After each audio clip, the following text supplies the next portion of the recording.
So I feel like based on the way this Bulls team has played without Zach Lavine and DeMar DeRozan, and given the fact that we've been talking about how this team needs to make some serious changes before the trade deadline, and also given the fact that it was recently reported that DeMar DeRozan does have a few preferred destinations should he be moved. This according to Sam Amick of The Athletic, and those destinations being the New York Knicks and the Miami Heat. Now I should be clear, the reports indicate that this would be teams DeMar would go to if the Bulls decided to trade him. This is not a trade request or anything like that. But I think even for DeMar, he sees the writing on the wall and knows this team is not going to be staying together. And he most likely is going to be one of those pieces that ends up getting moved before the deadline, especially with his contract expiring this summer.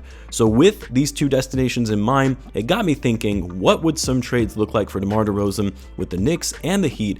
And it's what we'll be talking about in this video, going back to the old trade machine and going through some of these packages.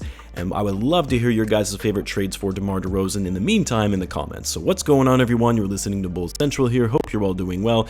Now, up until this point, most of the trade talk, speculation, packages, proposals that we've been doing with the trade machine have been centered around Zach Lavine for obvious reasons, since for all intents and purposes, he has requested a trade and he's the Bulls' most valuable trade asset at the moment, given his age and his scoring prowess. But in today's video, we're instead going to be focusing on DeMar, because DeMar is most likely the next player to be focused on for the Bulls in finding a right trade partner. And so, of course, I revisited the trade machine. I played around with a number of hypothetical trades for DeMar, and what I realized is getting DeMar traded to the Knicks or the Heat isn't actually easy at all. Or I should say isn't going to be easy unless the Bulls essentially want very little for him in return, because the problem is DeMar, even though he is on an expiring contract, he's still making $28.6 million, so you have to find the salary to match that in any trade. And while sure, you can find players to make that work, a lot of the players either coming from the Knicks or the Heat, those teams aren't going to want to be willing to move for an aging DeMar on an expiring contract. But despite all of that, I tried my best here to come up with the most realistic trades that I could.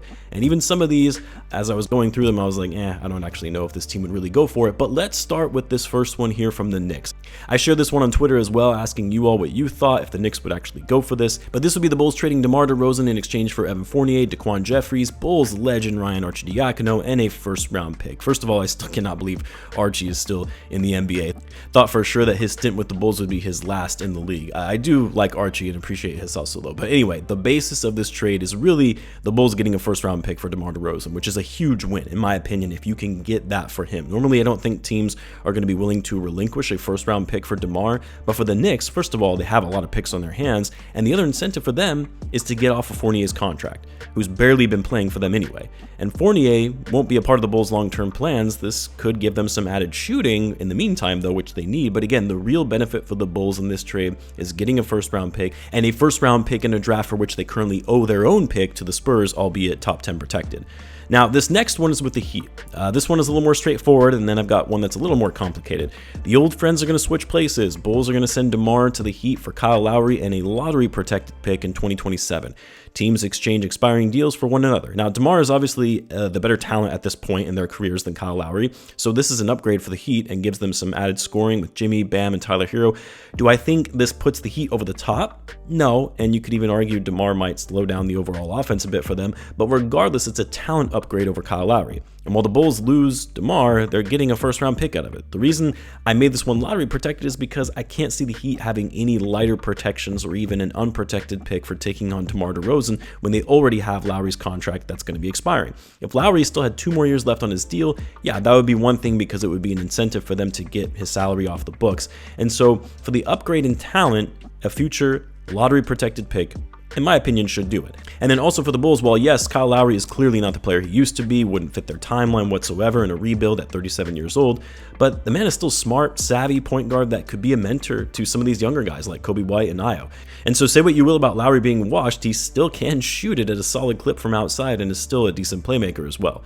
Here's another trade with the Heat, and if I'm being honest, this one is probably a bit unrealistic, but I couldn't help myself because I absolutely love Jaime Jaquez. This one includes Alex Caruso, though. As I've said before, I really don't think the Bulls are going to trade Caruso. I think they're going to cling on to him for dear life and have him be one of those hardworking veteran players to help mentor some of the younger guys on a roster in a rebuild. Team-friendly contract. This season, he's even upped his offensive game while maintaining his elite defense. That said, would the Bulls move him if there is enough value there in a trade? And in this instance, packaging him with DeMar to the Heat, and the Bulls get a young stud rookie in Jaime Jaquez, who has quickly jumped out as one of the top rookies of this class, in a stat class, by the way, too, with the likes of Wemby, Chet Holmgren, the Thompson brothers, Scoot Henderson, even though he struggled a bit.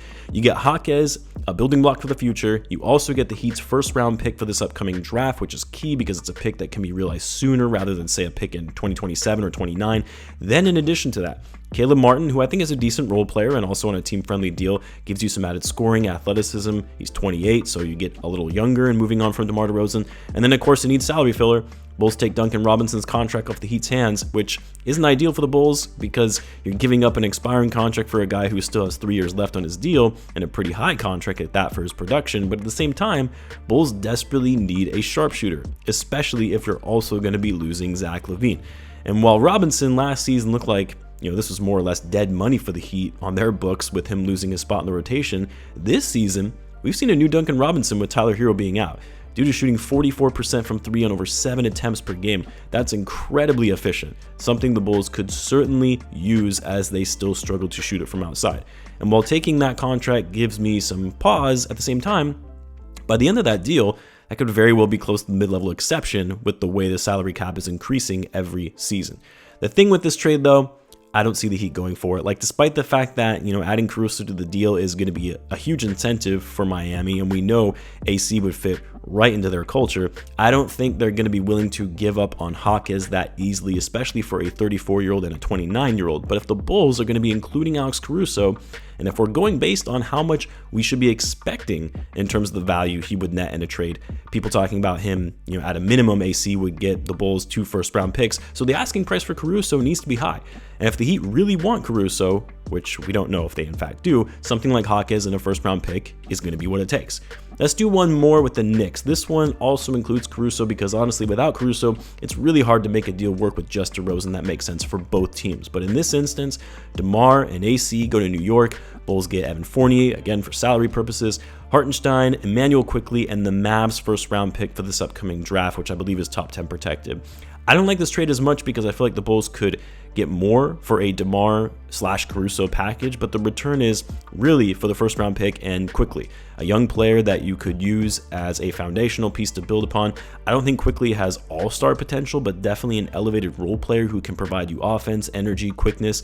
And then Hartenstein, this was the guy everyone wanted the Bulls to go after in 2022, and then we got Andre Drummond instead. Getting Hartenstein in this deal likely means Drummond would get moved in a separate deal, but Hart, still young, good backup big, can protect the rim decently well, good on the offensive glass and getting second chance points, and it's an expiring deal. So if it doesn't work out, the Bulls can get that money off the books. And then of course Fournier, like I mentioned before, the Knicks should also consider this to be an incentive to them to get Fournier's contract off of their books, but it also gives the Bulls a shooter. Yeah, it's not ideal including Fournier, but you have to make any deal for DeMar with the Knicks work given their salaries.